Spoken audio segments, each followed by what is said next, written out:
that the Earth does not look like the schoolroom globe. Right. Color-coded countries?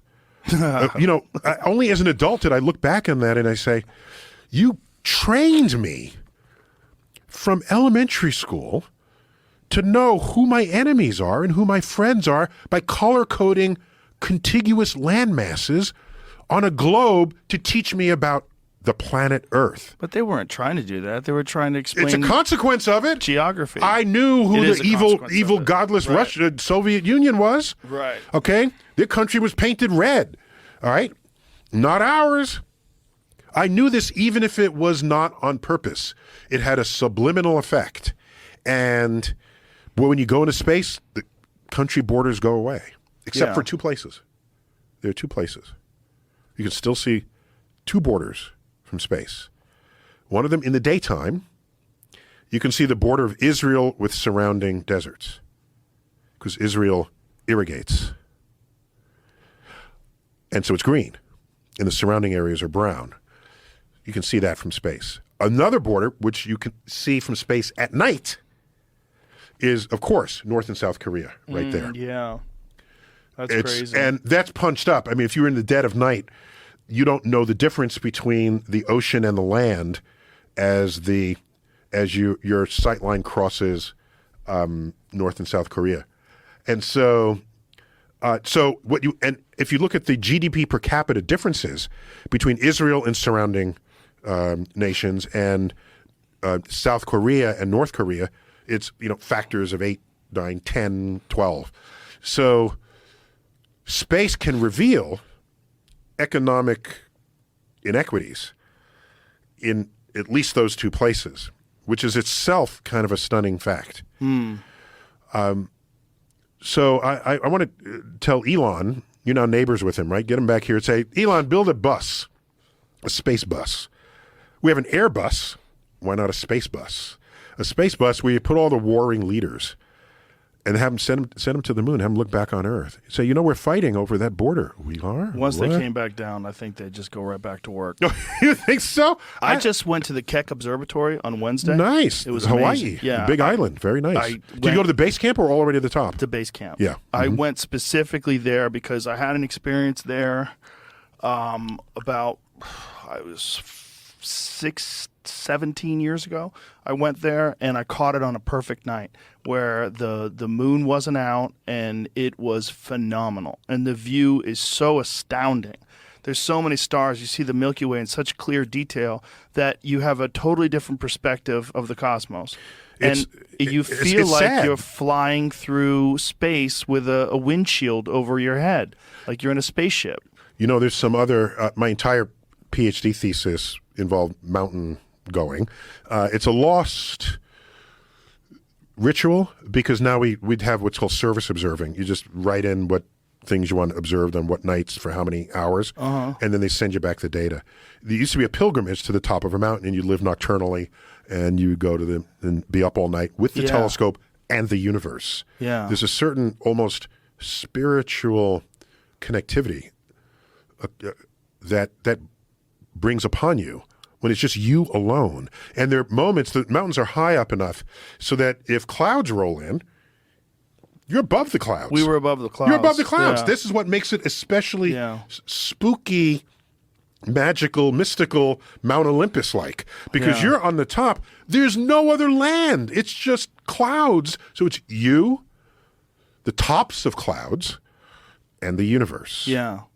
Communing with the cosmos. Just the view of it is so astounding.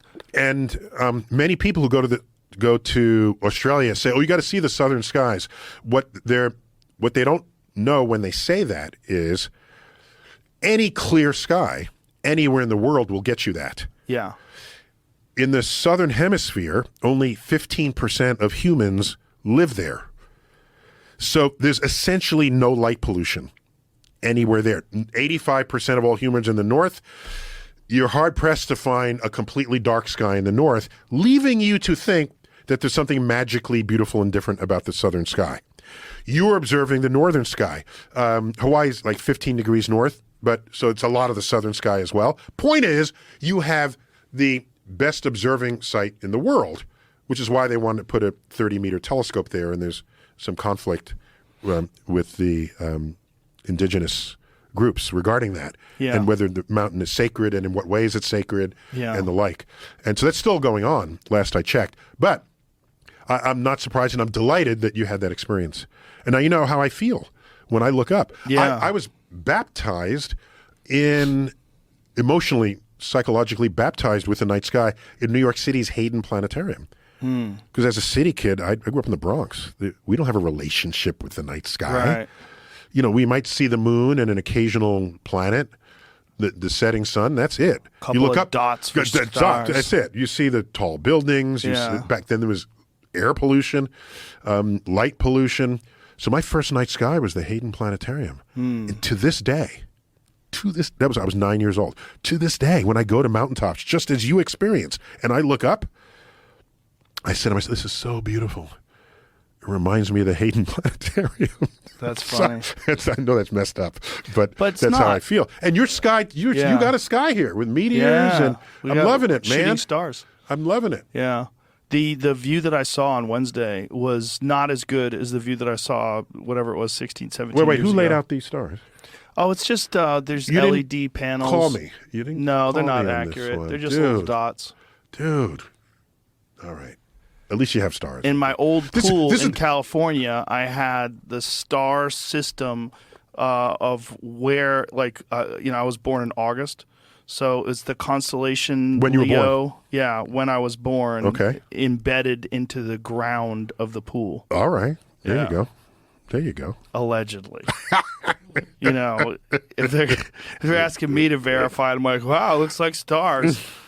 But that view of the Keck Observatory, just even from the base station, it's so stunning that it does reset your understanding of where we are, and it makes you angry that we have so much light pollution that people are denied that, because I think it changes the way people view our relationship with the cosmos. In fact, it goes even deeper than that. But let me quickly comment that there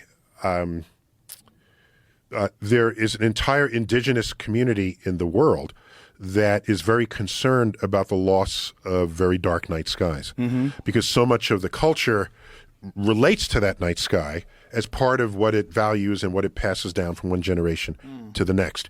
And it goes beyond just the light pollution, because now folks like your boy Elon